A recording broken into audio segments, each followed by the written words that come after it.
Hello, everyone. Good afternoon, and welcome to Inclusive Leadership Strategies, What Leaders Need to Know. I'm Audrey Ruffey, and I'm here with my colleague, Swati Srivastava, and we're going to be talking today about individual actions for inclusive leadership. We had many people sign up today, and so people will take a minute to come on in. And as they do, we are going to post a question on Mentimeter for folks to use and share their thoughts. So you have a few different ways to answer this Mentimeter question, which is, what actions have you as a leader or other leaders in your organization taken to build inclusive culture in your workplace? And you can answer that question by going to menti.com and using the code 63560019. Or I'm going to put in the chat right now a link to the same question on Mentimeter. Or you can raise up your camera at the QR code and it will take you there too. So let us know if you run into any difficulties, but you shouldn't, in answering this question. And give it some thought as folks come on in and join us today.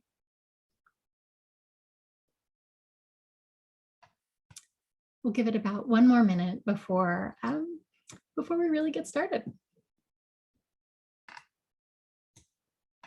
And in the meantime, we will be here for the next hour. It's 2 p.m. on the East Coast and 1 p.m. where Swati is in Chicago.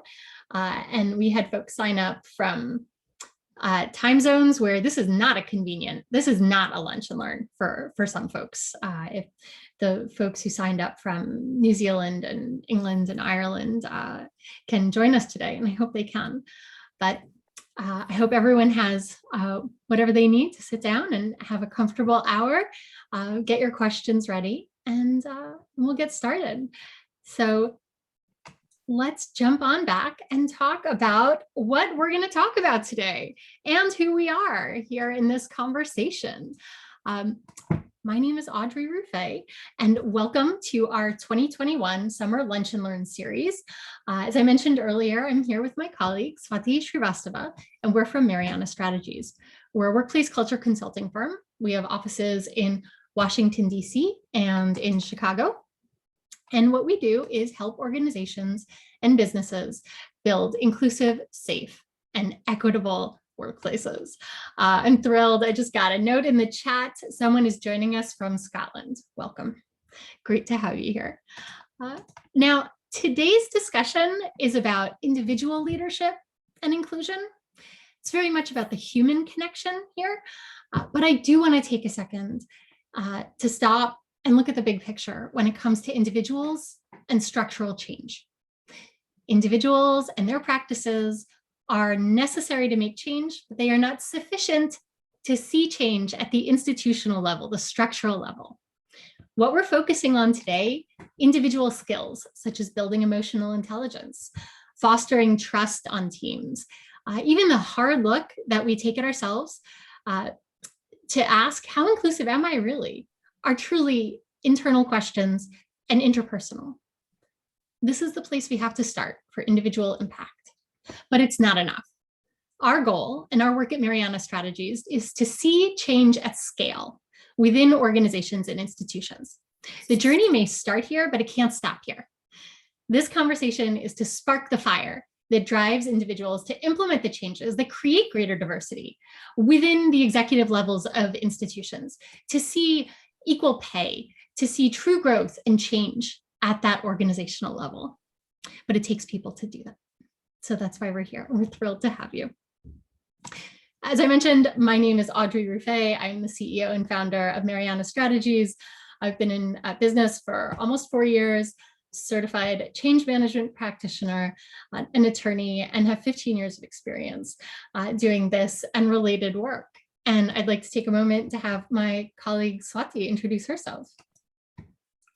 Hi, everyone. My name is Swati Srivastava. I'm a social psychologist, and I come from a background of organizational consulting and nearly 2 decades of survey research. As Audrey mentioned, I represent the Chicago office of Mariana Strategies, and I'm super excited to be here with you all today. Thank you. So let's take a minute, I think, to review some of the things that we've already talked about in this series, and then talk about what we're going to talk about today, as well as what's coming up next. So on July 1st, we talked about practices that are applicable in a variety of workplaces to support the next transition into a hybrid workplace. Last time, we discussed beginner strategies for building a more inclusive workplace. We talked about the 3 pillars of inclusion. We talked about what you can do to measure inclusion, 3 key strategies for building inclusion at work, which are building norms, creating trust, and developing empathy. And we talked about how inclusion is linked to equity and how both together make diverse workplaces sustainable. So today, we're going to talk about inclusive leadership, basically what leaders need to know. We'll discuss understanding why leadership engagement is crucial to your DEI efforts using change management principles. We will talk about how leaders can use empathy and self-awareness to understand DEI challenges.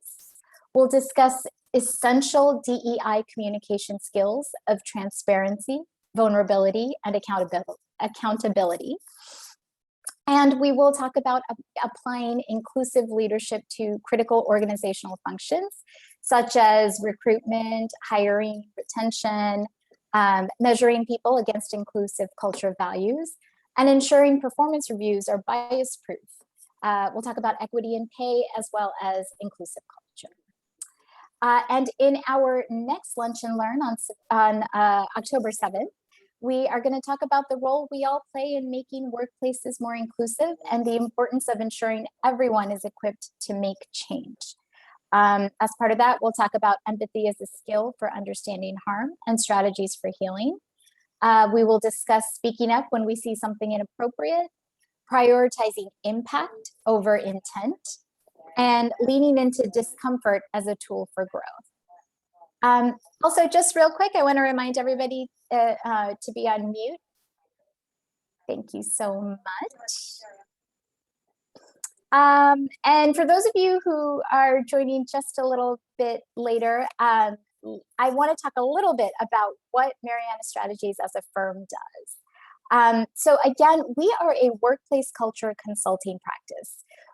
We provide diversity, equity, and inclusion consulting, workshops, and strategic advice for businesses and nonprofits in New York, Washington, D.C., Chicago, and beyond.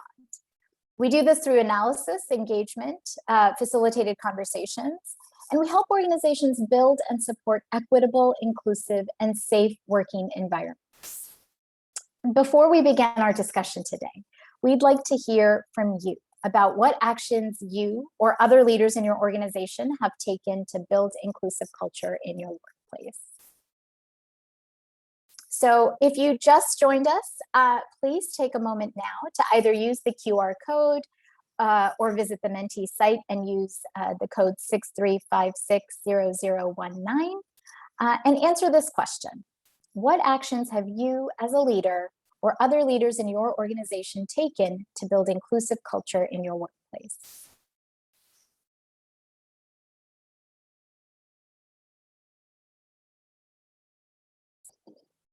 And yes, Audrey just noted in the chat, please do feel free to introduce yourselves in our chat. The security function is reset to allow everyone to use the chat. And as folks are answering this Mentimeter question, we will pause the video share to pull up what the answers are. So let's see what folks have said.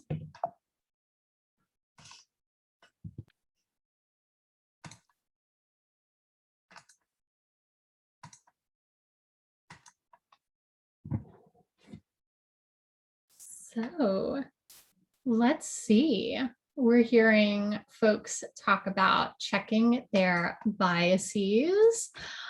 We are seeing salary bands, new job policies description, building safe spaces. Excellent. Diversity and inclusion work group, lunch and learns, absolutely.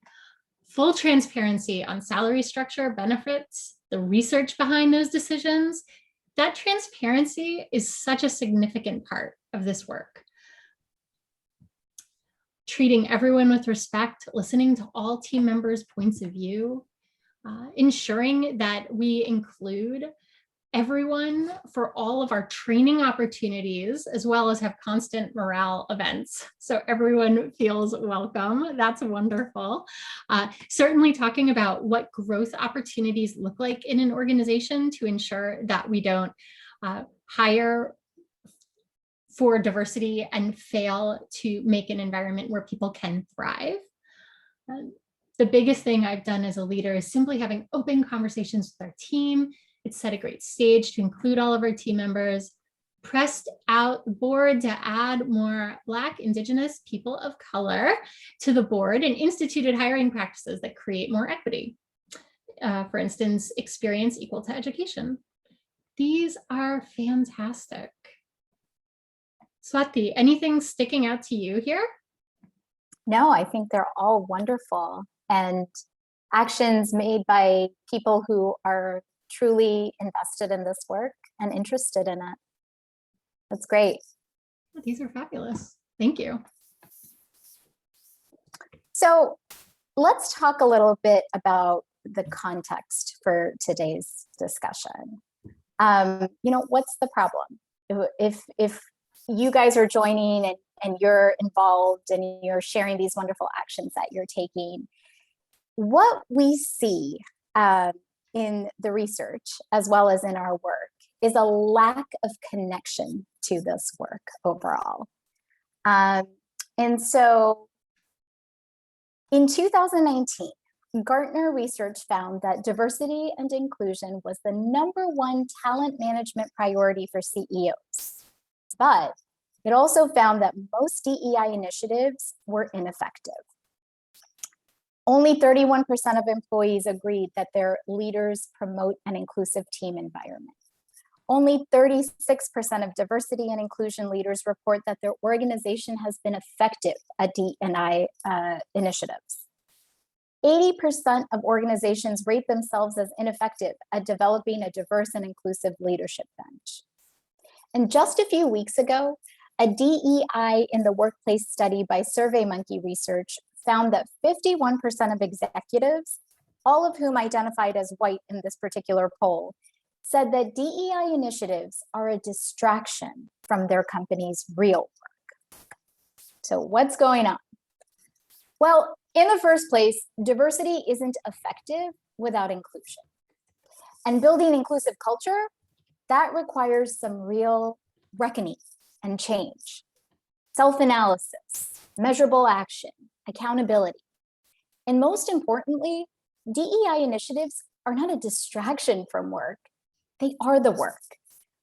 It's a reflection of organizational leadership because the whole process is top down, and no company is going to be more inclusive than its leadership. And if we go to the next slide, in our years of DEI consulting work, we've seen a pattern with potential clients that aligns with all of this research and decades of issues, actually, that have plagued this work in corporate America. An unwillingness of leaders to make diversity, equity, and inclusion a real priority. And there's a multitude of reasons for this. For some people, it's a lack of understanding the true importance of this work and/or its consequences to both business and social outcomes. For others, it's about not knowing where to begin, what steps need to be taken, the resources required, and why these are worth expending, and a fear of making mistakes.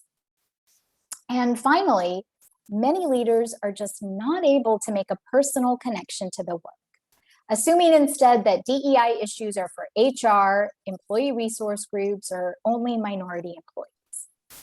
And there are several problems with this type of thinking. And the most important of that is your DEI goals cannot be achieved without leadership taking the initiative seriously and doing the hard work to listen to your employees self-evaluate, and take the necessary steps to transform your organization's culture into one that truly supports diversity, equity, and inclusion. Let's take, for example, this first blurb from the Globe and Mail. Here we have a doctor who's willing to change her name to make it easier for her colleagues. A lot of people look at this and think, what's wrong with this? This employee was just fine adapting to make a situation easier for her colleagues and her patients.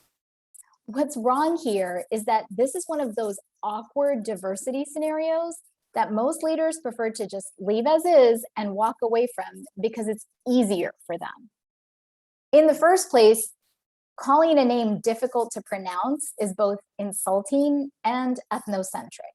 And if you're from an immigrant background, or even if you've traveled internationally, you might recognize that names that seem simple to you are not so easy for speakers of other languages.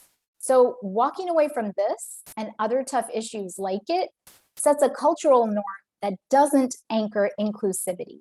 It chips away at it.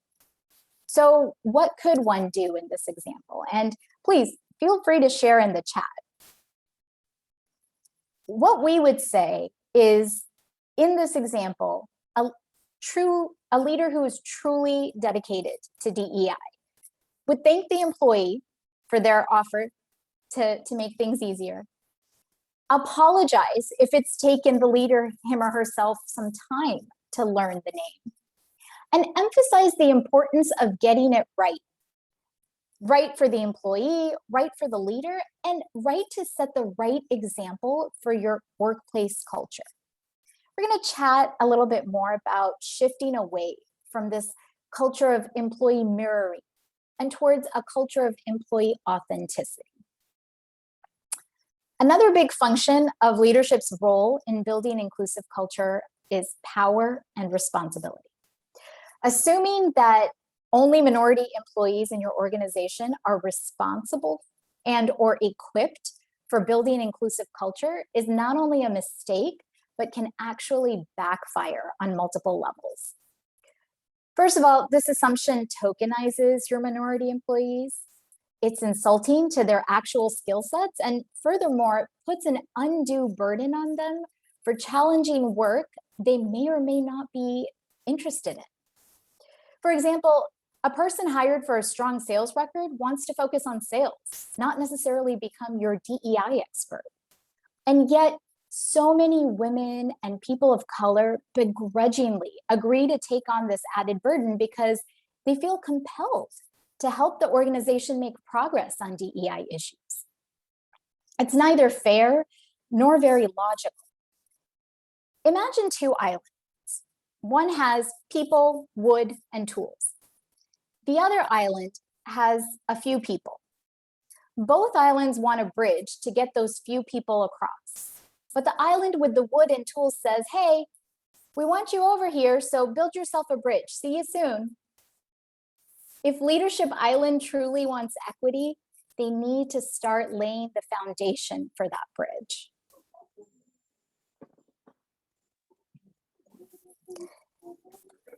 The reality is that inclusive culture means exactly that, a culture that includes everyone. This means acknowledging and understanding our various identities and how power and privilege affect us at work. It means a holistic approach to preventing harm and creating accountability. Leaders laying the foundation for creating inclusive culture, and a reliance on organizational values that engender and reinforce these goals.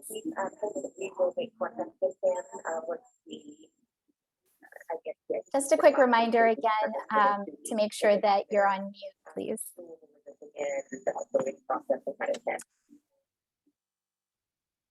Okay, great. Let's talk a little bit about the organizational jigsaw, we like to call it. Building an inclusive culture can feel like putting together a puzzle, which means that you need all of the pieces. So when we talk about the role of power and privilege in this work, we ask our clients to dig deep. Now, some people think about various parts of their identities regularly. If you're a woman, a person of color, LGBTQ+, you might be constantly reminded of these aspects of your identity. But for others, various identities are not always salient, and you might be confronting them for the first time in DEI work. Now, that doesn't mean that you have nothing to contribute. Every person's unique perspective is essential to building an inclusive workplace. Consider for a moment Sylvia Duckworth's wheel of power and privilege. The truth is, every person here is privileged on some dimension, if not multiple ones. We remind our clients that privilege doesn't make you a bad person. It doesn't mean you haven't worked hard to get where you are or experienced challenges in your life.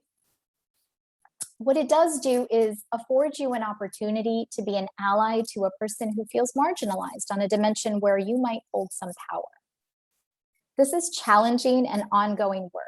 So the more people and perspectives work on it, the more insight you will get about your specific diverse workforce. Now, I know I keep coming up with different analogies here, but one of the biggest criticisms of DEI work is that it's not always been very successful, right? So we like to think about this like a plant that's sitting at your desk. Most of the time, organizations plant the seeds for this work, but they don't water the plant. They don't give it enough light. They don't check on it. They don't talk to it. Change is important, and it's possible, but doing the bare minimum isn't enough. You might manage to attract and hire a diverse workforce with some clever marketing, but you won't keep them without inclusive culture. Checking off a few boxes with mandatory harassment training might give your staff information about liability issues, but it won't actually stop discriminatory behavior unless you hold offenders accountable. And when we do the bare minimum and expect transformation, we're missing the point. Only when building inclusion is structural, institutional, and cultural are we on target. And when leaders commit to building this change from top to bottom, when we see all of our roles in preventing harassment and building trust, respect, and personal and organizational accountability, that's when we're doing DEI work right. And that's when you will see transformation.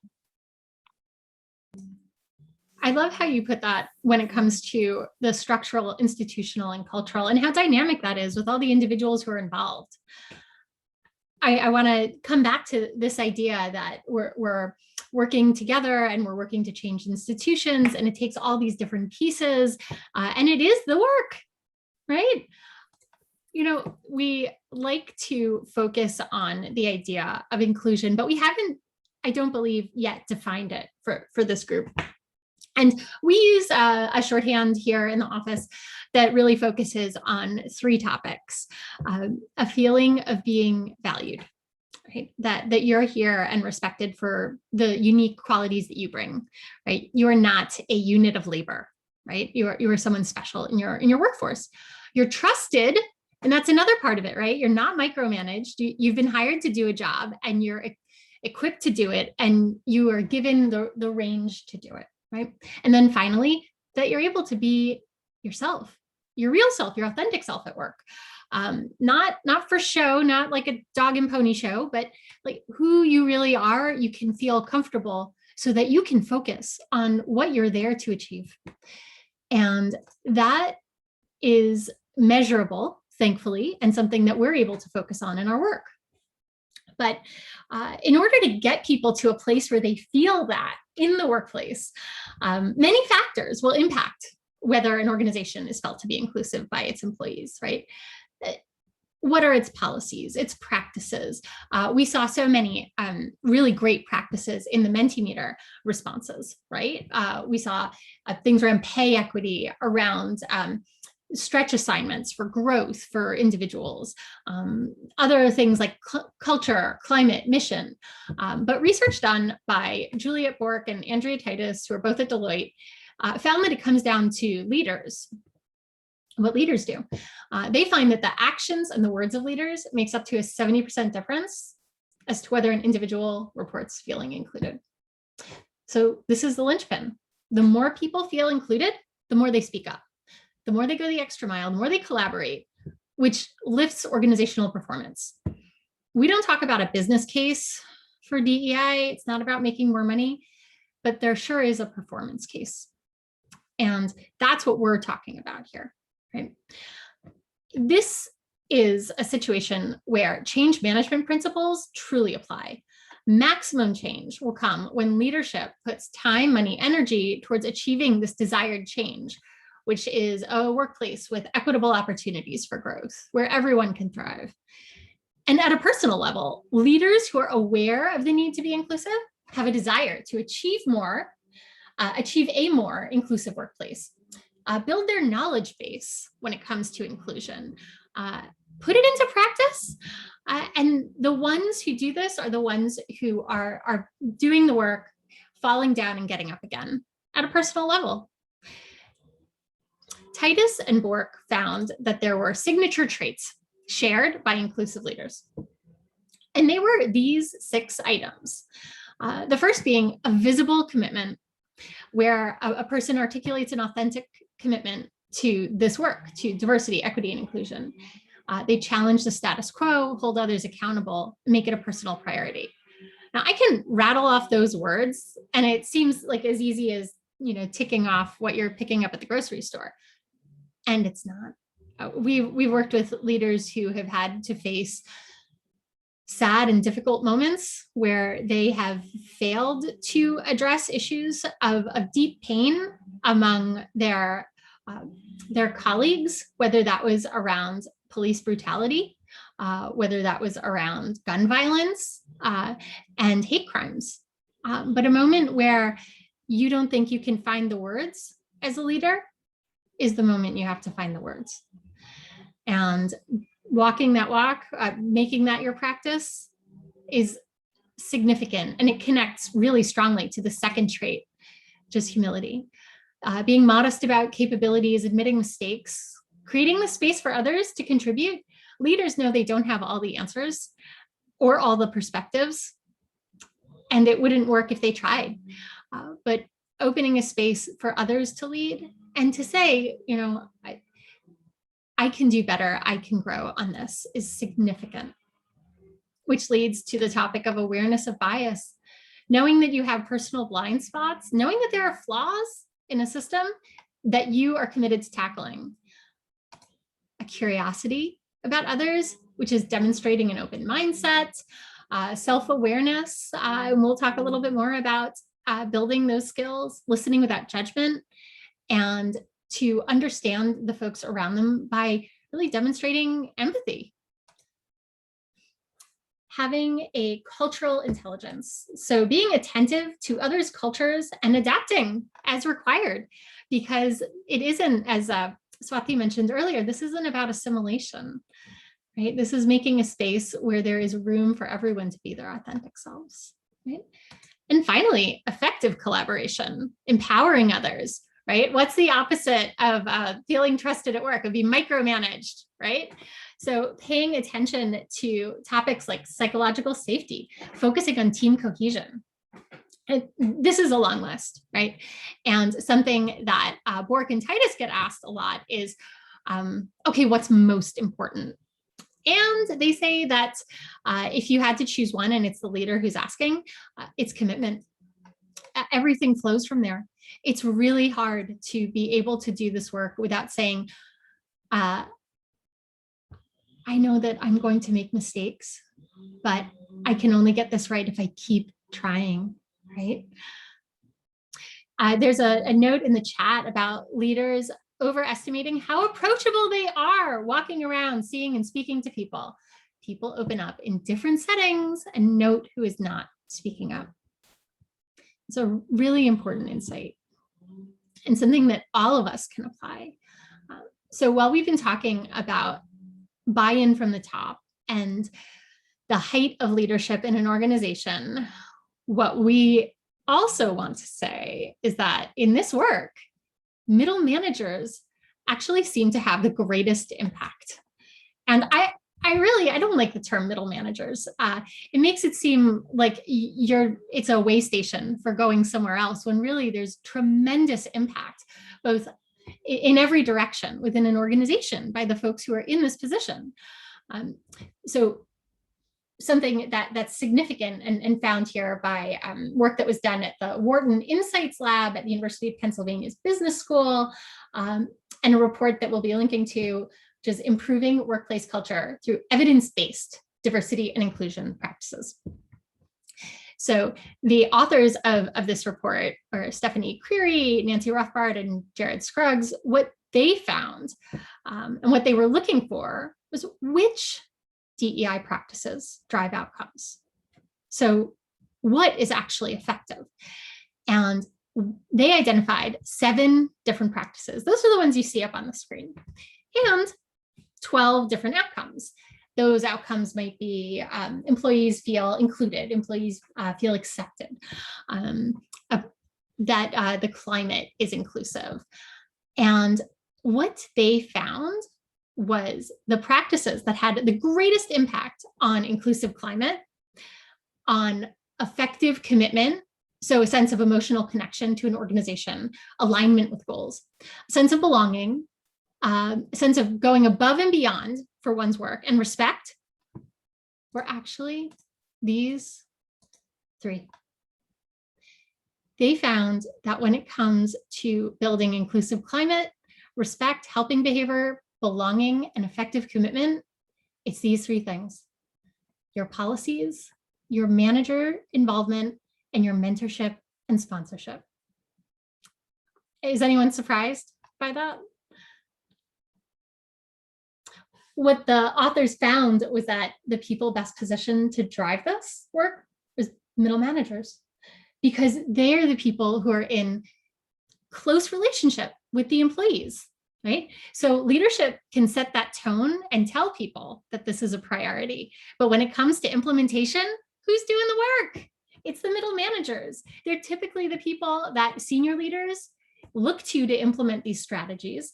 And as folks, I'm sure, know, looking at what those Mentimeter responses were, we need that internal commitment, but the practice is looking at spreadsheets and disparities in pay, right? It's finding, identifying a billing code for the DEI work to happen. It's looking for the funds and identifying the line items, right? All of this work has to happen in middle management, right? So what can middle managers do in this realm? It's ensuring that people are reminded of the policies that are in place that prevent discrimination, retaliation, so that you're indicating that significance of accountability that Swati mentioned earlier, right?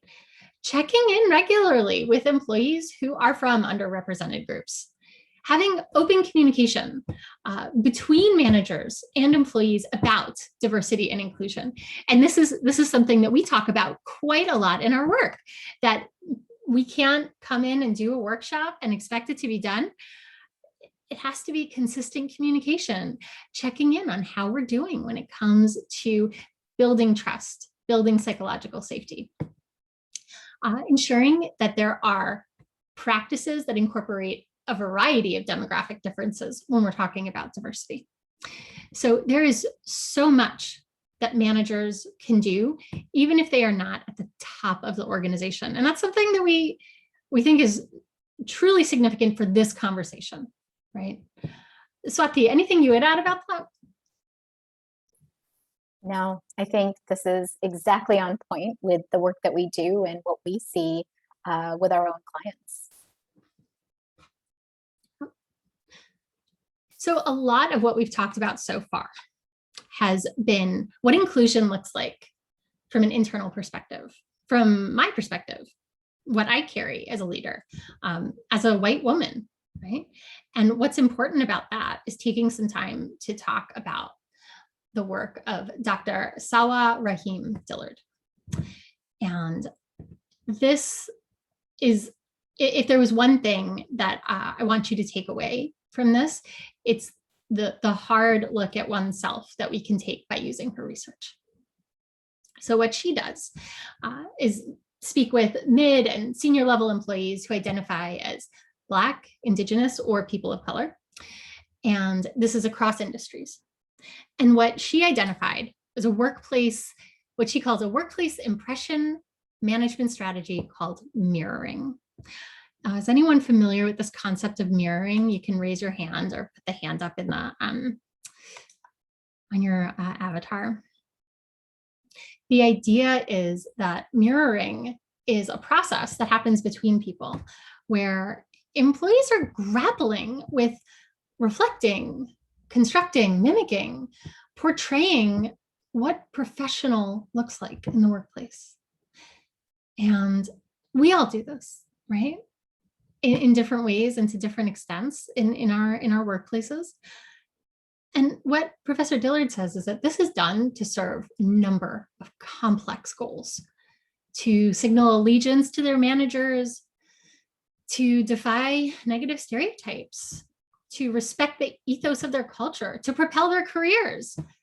Employees who mirror are seeking to belong, in her words. And what happens is individuals imitate their white managers' traits to gain acceptance. Right? And she puts it this way, that their workplace identities are like a distorted mirror that waffles between an authentic reflection and a shrinking and amalgamated expression of their meta-perceptions. She spoke with a leader at a Fortune 500 company who told her that as a Black man, she found that people are scared and of him, and to appear less threatening and to gain a sense of belonging, he shaved his beard, because that reflected the appearance of the white CEO, the senior leaders of the company, right? So this mirroring challenges fundamental value of Black employees to be authentic, to be oneself. And people want the opportunity to advance careers without the pressure of assimilating, creating facades, being tokenized, selling out, right? This is a challenge. This takes up tremendous energy and effort.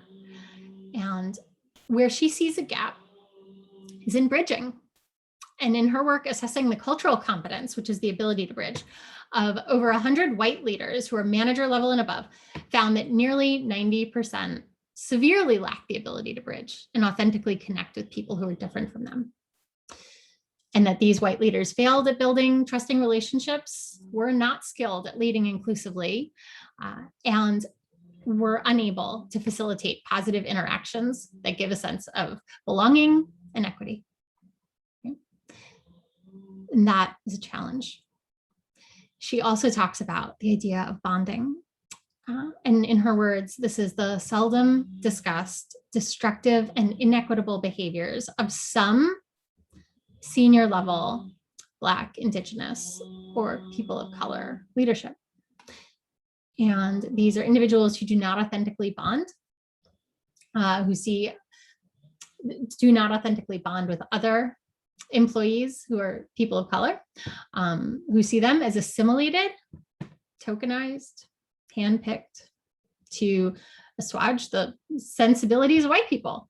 And this is a challenge that she addresses in her work, and something that we are truly very happy to share here. And I see a note in the chat with a question about who the author was.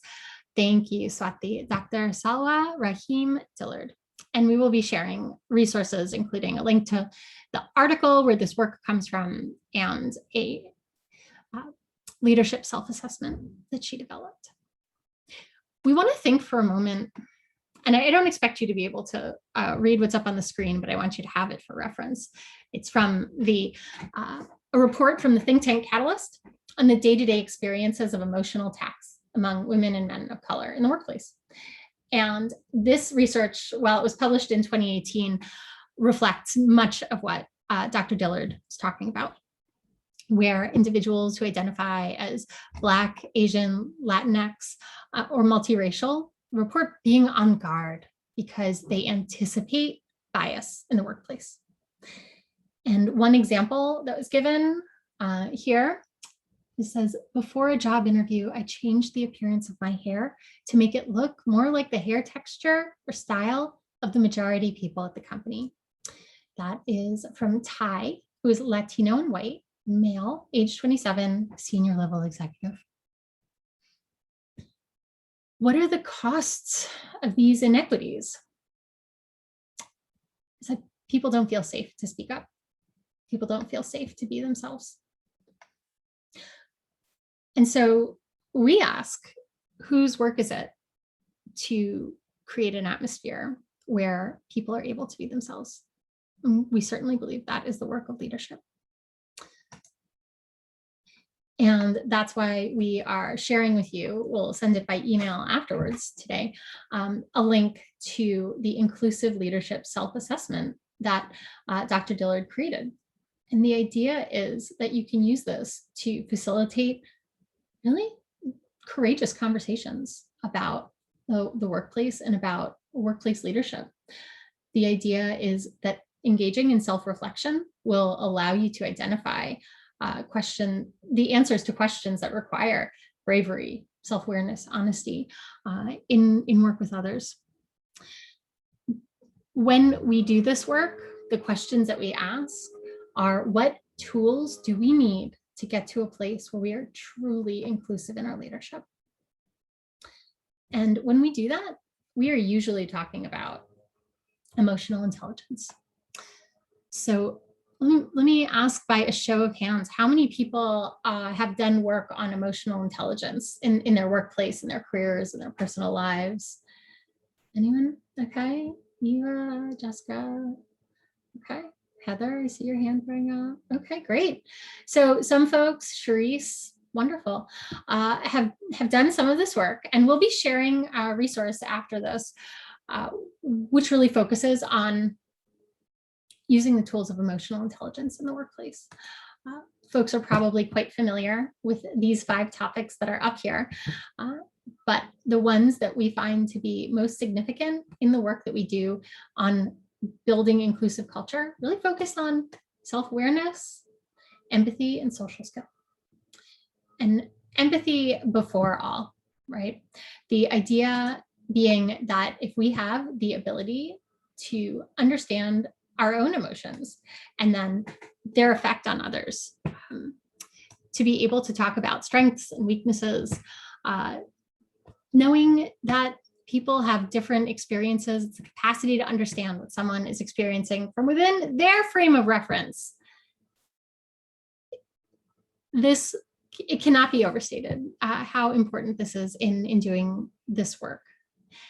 Similarly, looking at topics of self-awareness and noting that being curious, we talked about earlier, asking introspective questions and being aware of how one's own emotions shift and change. When we're working with clients, we usually set out community expectations before these discussions. But people can feel uncomfortable in this work, and being able to identify that feeling and you ask yourself, why do I feel this way? How can I use this to learn and grow? It is a huge part of our work. Swati, what would you add on this? Yeah, I mean, and we talk about this when we talk about, what happens in situations when you find that you've transgressed. Self-awareness is a very big component of recognition of uncomfortableness to the point that you have adrenaline going, you have defense mechanisms that pop up, and really being aware of yourself and your state and taking that opportunity to, not say anything, hang back, give others space to speak. Those are very, very large components in being able to utilize emotional intelligence in DEI work. What about when we're talking about empathy? I want to swing back here for a moment because we spend so much time talking about empathy. Yeah, I would say that with regards to empathy, I think the the biggest thing here is that concept that you mentioned about understanding other people's experiences from within their frame of reference. I think a lot of times people get empathy and sympathy confused. It's not about, what you would do or what you would think. It's about really understanding another's experience and another's background. And I think that, again, empathy is just so incredibly important when we're talking about really, defining situations that are uncomfortable in these conversations. We can't do this work without skills building, right? Both at an internal level, in an organizational level, among teams and groups. And with that in mind, I'm going to share with you now and show what the resources are that we'll be sharing after this discussion today, and how you can use this to spark more conversations and to keep work going on these topics. For instance, looking at what we're talking about when it comes to emotional intelligence. Sharing a link to a great video that's presented by Harvard Business Review in its intelligence series, noting what these 5 elements are and suggesting that group discussions can allow for answering important questions that move the ball forward. For instance, how can you use empathy to make others feel comfortable being themselves at work? What about pointing out the harm in disrespectful or exclusionary behavior and using self-regulation? What Swati just talked about a moment ago. What makes it easy or hard to discuss emotions at work? And I know for some individuals and folks that we work with, we see folks say that there has been a shift, that it used to be you didn't talk about your personal life in the workspace, but well, certainly since 2020, that can't be the case.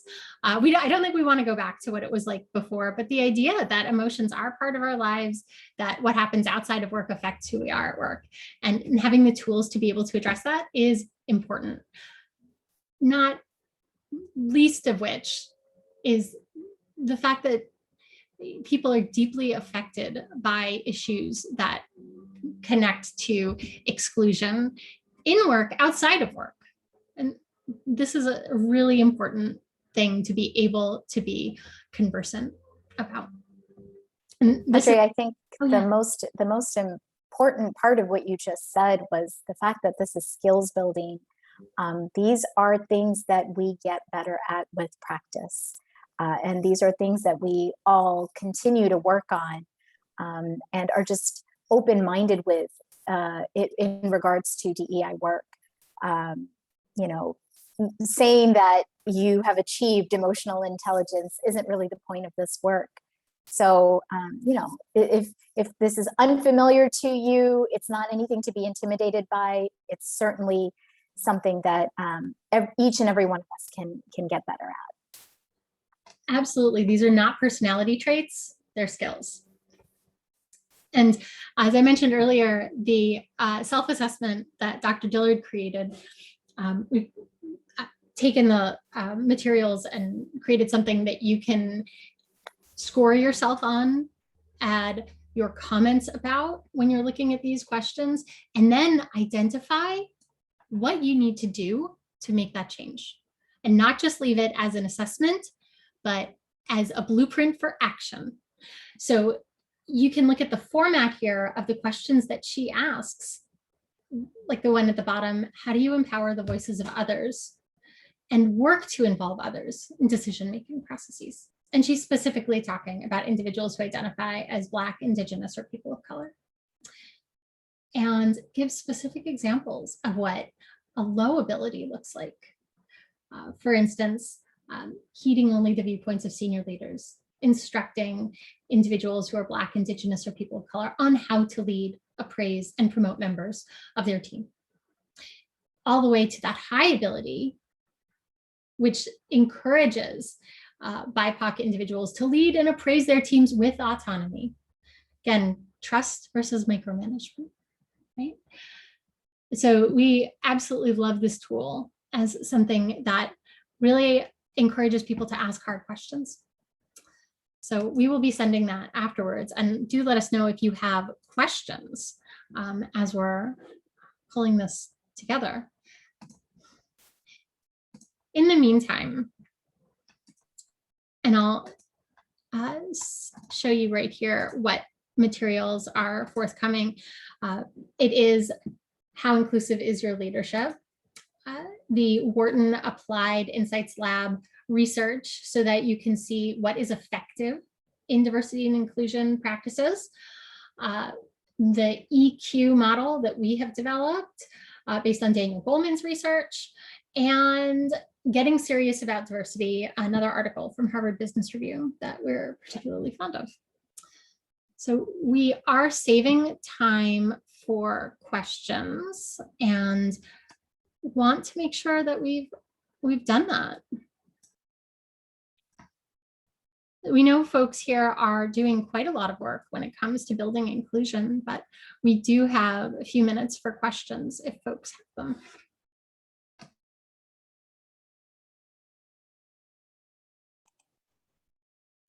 Not a question, just a comment. Hi, Audrey.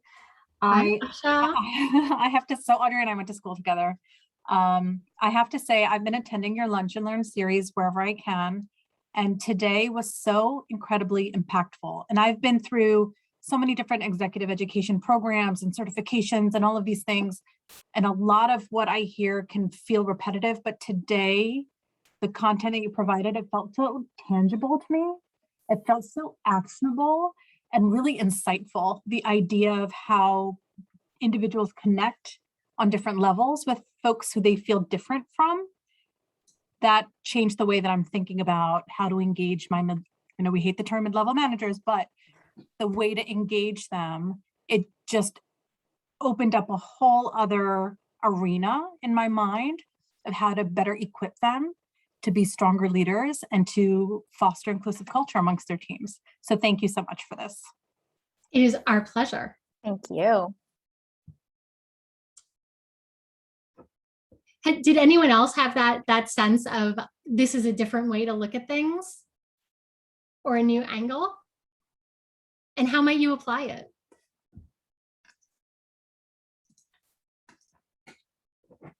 What I loved about that comment was specifically the idea of the connection. If you walk away with anything from this today, just the concept that leaders need to be able to connect to this work, that's the most important thing. And this is for everybody. When people feel a personal connection to their work, to their lives, to their relationships, they're much better equipped to succeed.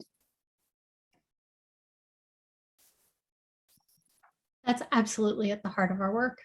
That's why we do what we do.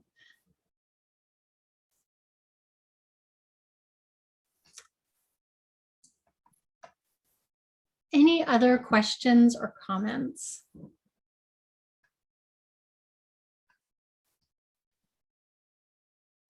I was surprised. Yeah, I was a little surprised that in where I work, I am kind of like the middle management type person. I'm that supervisor. And so I try to focus very hard on each team member's unique strengths, unique qualities, so that we can pull on each other's strengths as we get through everything we get through. But it isn't just the fact that we're unique by our ethnic backgrounds or how we grew up. I mean, now we're also having lots of other differences as we get through. And it's been a challenge in state government because sometimes some of the different smaller cities and smaller rural areas, they're not very friendly and accepting when you send individuals into a home that maybe don't fit the traditional mold. So it's not so much inclusion in the workplace sometimes, but it's helping to provide support to a team member who's not being accepted when they go out and see community members that want to be hateful, rude, mean. So that's also something I try to look for, is like ideas and suggestions on how do I provide support when they come back and tell me all the mean, hateful things that people said to them because they were different. Yeah, So. absolutely. We find that in our work as well, talking to our clients about, you know, your internal workspace and workplace culture, but then how do you provide support within that space for people having to deal with those external stakeholders, those clients, those customers that are also impacting your day to day and how you're feeling. And it's a lot. It's a lot. And our response is always, you know, start with your core group, and hopefully you're creating and building support and recognizing people's experiences and able to then move forward in terms of providing resources and systems that will, you know, truly make people feel safe. Okay. Because like the biggest restriction or guidance that I've ever given anyone, even about like when they want to ask about a dress appearance, you know, I'm like, well, policy says business casual. I said outside of that, it's how you identify yourself, how you feel comfortable. But remember, you kind of need to connect with your client a little bit. I'm like, if your client won't open the door when you show up, you might consider that. I mean, if you think about it, I have a 16-year-old son. There's been some outfits he's pulled off that if he showed up at somebody's front door, they're not going to open it. So, but yeah, we still have to be professional, but at the same time, it's like, how do you provide that support? I mean, there are some people in the community, they're not going to be friendly or appropriate or even slightly kind to anyone. So We are hoping that we can turn the tide. Our small but mighty business is focused on making people feel like decency and kindness and respect is something that when you feel it, you want more of it, and you can build a virtuous cycle with it. We feel that, Heather. And actually, if you want to reach out, we have some resources that might be helpful in terms of how you can connect with your group on some of the ideas that Swati mentioned. So, and certainly I think the biggest thing for an employee in those situations is like that concept of like, you know, you deal with what you deal with when you go out into the community and into the client and customer world. But if that is compounded then by your workplace also not feeling safe, you know, so that concept of at least when you come to your manager, you come to your supervisor, you come to your colleagues and teammates, that you feel seen, you feel heard, you feel supported. You can't control for everything. You can't change the community, but certainly you can create a workplace environment that fosters inclusion. well, we want to thank you for attending today, for joining us for this discussion. We absolutely love being here to talk with you. We are the folks who do the workshops and then want to stay afterward to keep talking about the work that we're doing because we love it so much.